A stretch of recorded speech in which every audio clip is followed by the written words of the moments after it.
As we all know, the world is in a state of unrest. Common words to our ears are uncertainty, change, but most of all, economic crisis. The recently elected government has made drastic cuts within the UK's spending budget, resulting in a lot of establishments to close and industries to suffer. Believe it or not, the UK's entertainment sector was part of it. July 26, 2010 marked the end of an era within the UK film industry. Jeremy Hunt, the Cultural Secretary of the Department of Media, Culture and Sports, decided that the UK Film Council was to be abolished and cease to provide funding for filmmakers all over the UK. Film producer Ian Smith, whose movies include The Killing Fields, Planet of the Apes and Cold Mountain, launched a withering attack on Jeremy Hunt by saying, "Mr. Hunt's cost-cutting drive had put the commercial future of the screen industries in grave peril." Founded in 2000, the UK Film Council has since funded over 700 films, including Keira Knightley's breakthrough Bend It Like Beckham and British Independent Film Award winner Kidulthood. To a lot of people, the arts seem like a very small thing, but it's like part of the real culture of this country. And the Film Council, in the short time they've been around, because it hasn't been a long time, it's 10 years, right?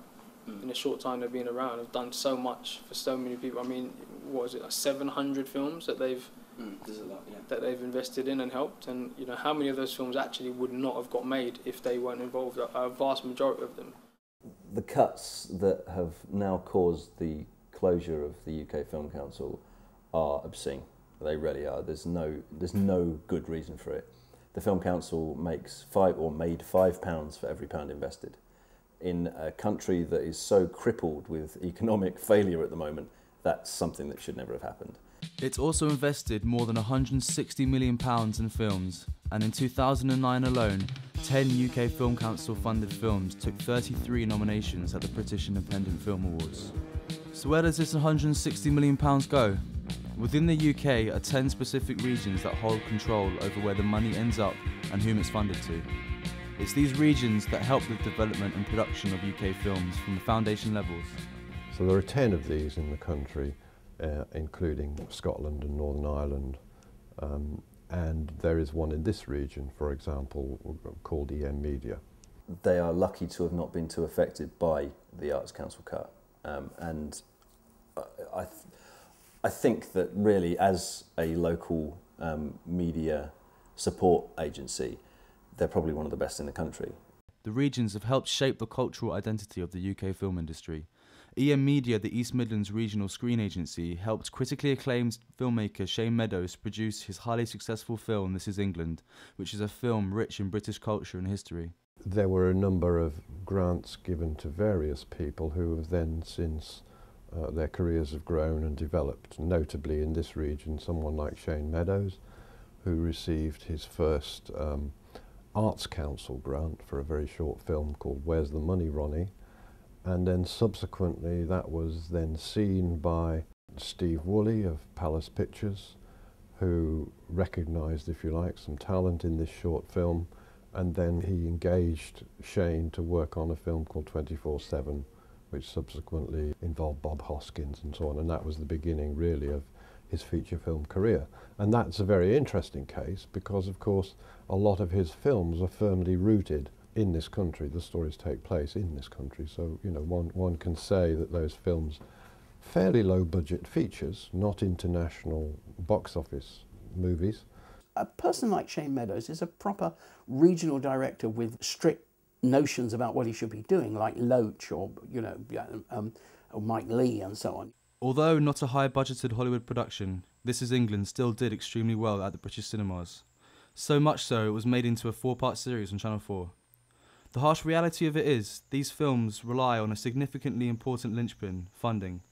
Without funding, filmmakers all over the world would struggle to see their visions become realities.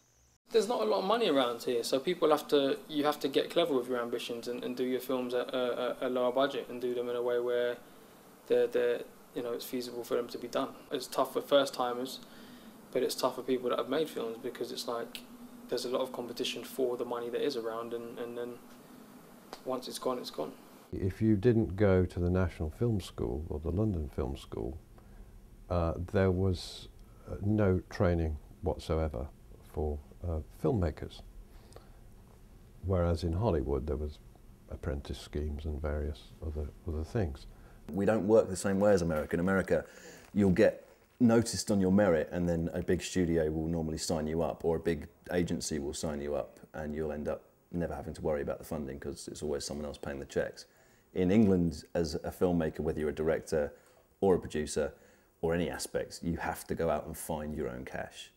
And the UK Arts Council was the way forward. It was the one that has supported all filmmakers in this country, from the smallest down to the top echelons, for the last 15 years.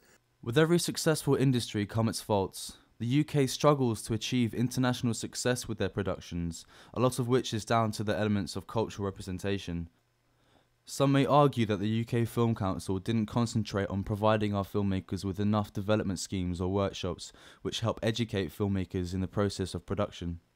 It was run by the industry, and therefore it wasn't in the business of particularly supporting experimental or radical work. And the BFI's fund for doing that, of course, died. The government is justified in neglecting the council because it actually didn't do what it was supposed to do.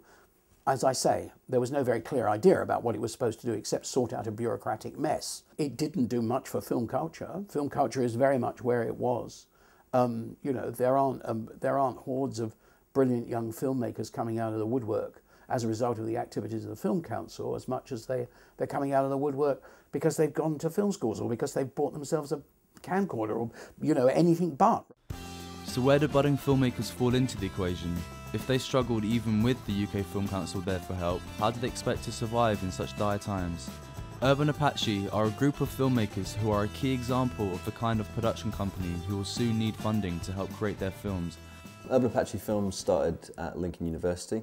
I approached a local producer, and on the merit of our previous work, he invested. We were very lucky. Our first film, Northmen, was nominated for the British Society of Cinematographers' New Cinematography Night, for the Camera Cambridge Film Festival, and most recently a Royal Television Award. We've now come out of university. We're now a fully professional company, and we've just completed our first short outside uni. It's currently being looked at for submissions for festivals all over the world, and has garnered some quite big interest so far. Urban Apache, for instance, are very typical. If we can start, I failed completely in the 8 years I've been here, and one of my tasks was to start the Lincoln film industry. Forget about it.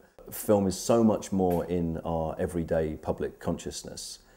It's become something that people do. What are you doing? I'm going to cinema. What are you doing this weekend? I'm going to go and see a film. And that when you go and shut yourself in a room for 2 hours and are completely immersed by something, you will always take something away with you. And that's what fascinates me about a film, is the fact that you can go into a film feeling one way and you can come out the other end feeling completely different. There's no shadow of a doubt the UK Film Council went out with a bang. The last film they funded, The King's Speech, is nominated for 14 British Independent Film Awards. We can only hope our cultural identity is preserved. What we have to ask ourselves is, what does film mean to us, and how far are we willing to go to keep it in our culture?